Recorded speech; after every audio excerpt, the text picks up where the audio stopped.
Hello everyone, welcome to another video lesson, and the lesson that we will be discussing today is all about circles. Alright? Yan ang i-discuss natin ngayong araw and also its parts. Okay? Now, before we proceed to our main lesson, okay?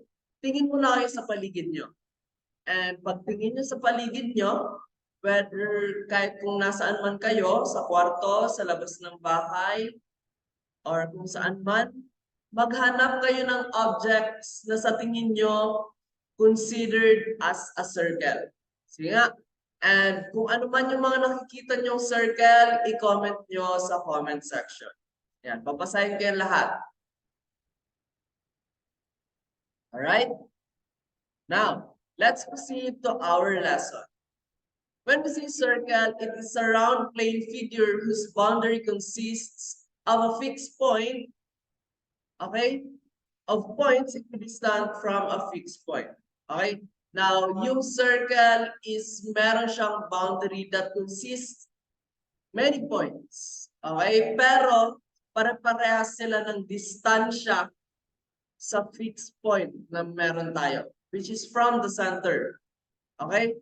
Now, pag sinabing equidistant from the word equal, and from distant, the word distance. So, ibig sabihin meron silang equal distance from a fixed point. Okay? Now, here are the examples of a circle. Okay? So, we have the basic circle. Now, I think most of your comment, okay, is meron din dito. Okay? Let's see kung may donut kayo ngayon sa bahay. Okay, meron tayo ditong donut. A donut is a concept or one of the concept of a circle. Yan.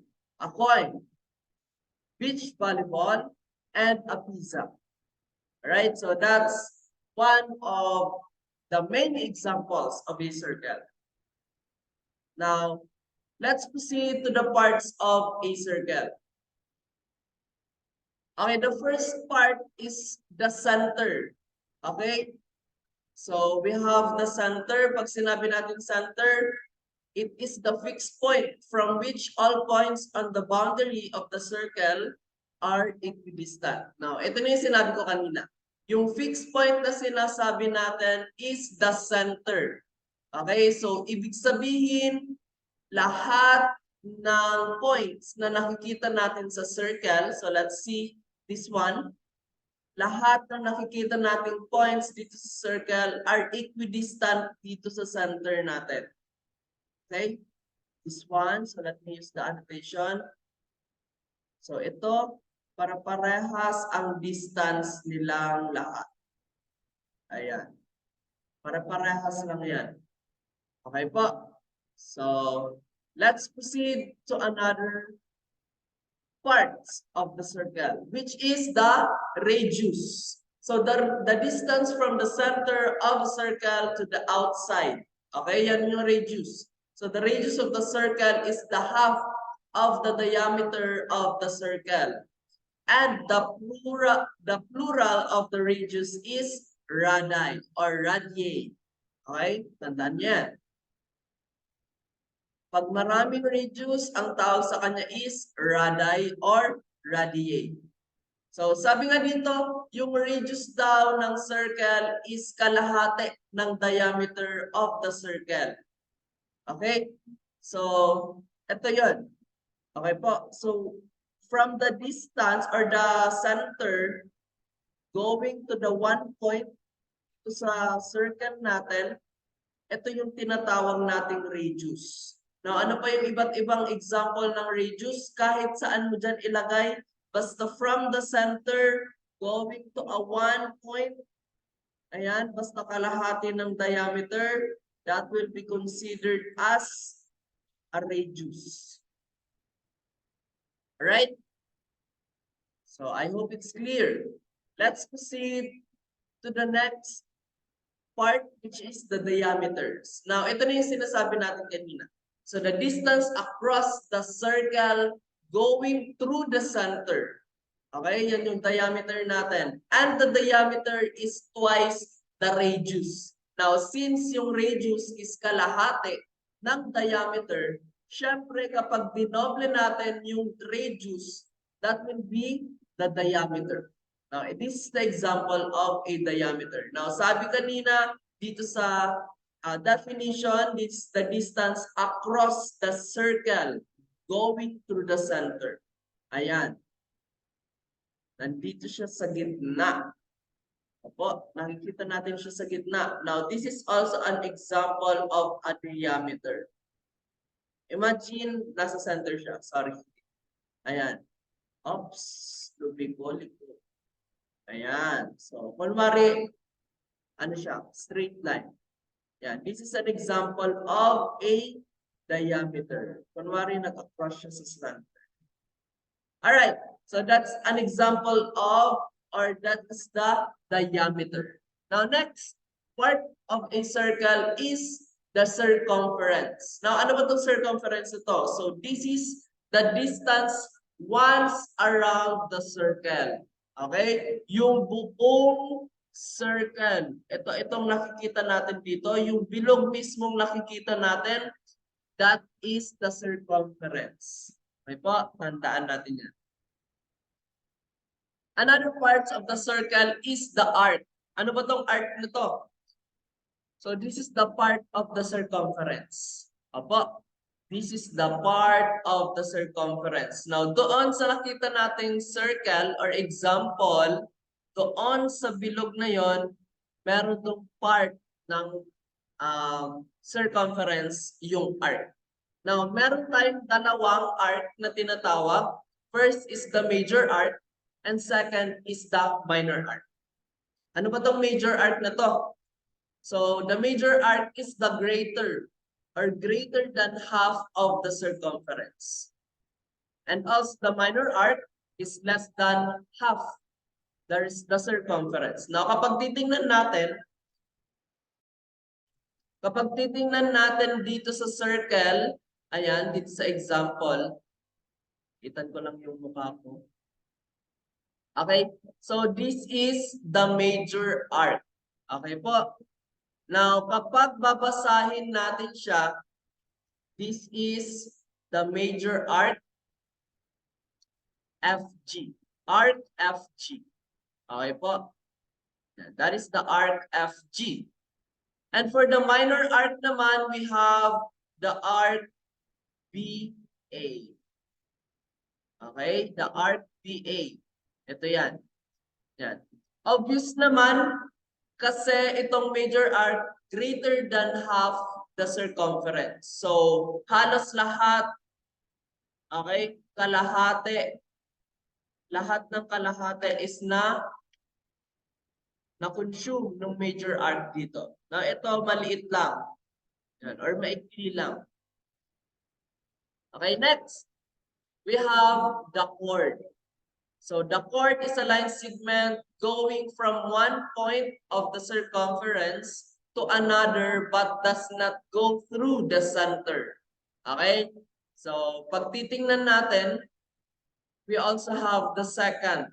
It's the line that goes through the circle at 2 points. Okay? Para mas maintindihan natin, let's have an illustration here. So ito yung chord. Okay? So this is the chord. Sabi nga, the line segment going from one point of the circumference to another. Okay, ito, from one point dito sa circumference natin, ito, to another point, pero hindi siya nag-go through dito sa center natin. Okay po. Doon sa second naman, sa second, lumampas siya sa circle. Okay po. Goes through the circle at 2 points. Ayan. Meron tayong 2 points dito. Ayan. Pero lumampas siya. So this is what we call the second. Now, kung itong chord natin, nilampas natin siya dito, this is already a second. Okay? Now, ito naman, kung ito lang yung makikita nyo, chord na siya. Opo. Ayan. Alright. So, that's the chord and the second. Next part of the circle is the tangent. It is a straight line that touches the circle at a single point only. Ayan, ito yun. Ano ba yung single point? Ito lang siya. Yan lang yung point niya. Palitan natin ng color. Ayan, itong point lang ang natatouch ng tangent. Okay, that is the tangent. Ayan. Alright, so we also have the sector. Ano ba yung sector? It is a section of the circle created by two radii or radii. We have the minor and the major sector. The major sector has central angle which is more than 180 degrees or more than half of the circumference. Okay? A minor sector has a central angle which is less than 180 degrees or less than half of the circumference. Yan. Now, ito yung sinasabi natin major and minor sector. This one. Ito yun. So, we have the minor sector. Ito siya. And ito naman yung major sector natin. Ayan. Oops. Palitan natin yung slide. Ito yung major sector natin. Okay? Obviously naman, pag minor, syempre medyo maliit lang yung nakikita natin. And sa major sector naman, more than half of the circumference yung nasakop na. Okay? Alright. Now, we also have the semicircle. Pag sinabi natin semicircle, of course, this is the half of a circle and could be considered a sector where the circle has been split by the diameter. Okay, ito na yung magiging itsura ng semicircle natin. Alright? We also have the segment, a section of the circle created by a chord. So we have two segments, the major and the minor segment. First, major segment is a segment where the arc is greater than half the circumference. Minor segment, a segment where the arc is less than half the circumference. Ayan, so this is one. Ito yung segment na nakikita natin. This one. Ayan. Greater than half the circumference. Ayan o, almost lampas sa kalahati ng circumference natin. Yung minor segment naman, half the circumference. Alright, so that's the segment. Okay, so that was the parts of the circle. Okay, recall lang natin. First, the radii or radius, circumference, chord, ano pa? The second,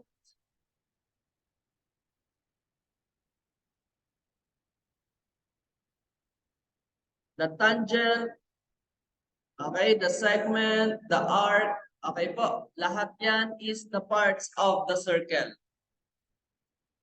Okay, so let's identify the parts of the circle. So this will be your activity.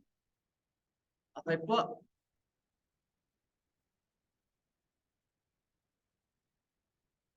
And for the assignment, Draw a circle and label the following parts.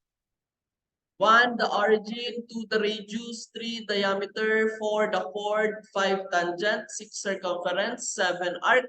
8, segment. 9, sector. Okay? So, this is the activity. Okay po, that's 9 items. And for the assignment, this one. All right, and that is it for our discussion about circles and its parts. And that's just an introduction for the circle. So later on, may computation na din dyan, may mga measurements na tayong i-consider sa circles. All right, and that is it for this video lesson. Thank you for watching, and I hope you learned something from our lesson. All right. Always remember that God is good all the time. Keep always safe, and bye-bye, everyone. Thank you for watching.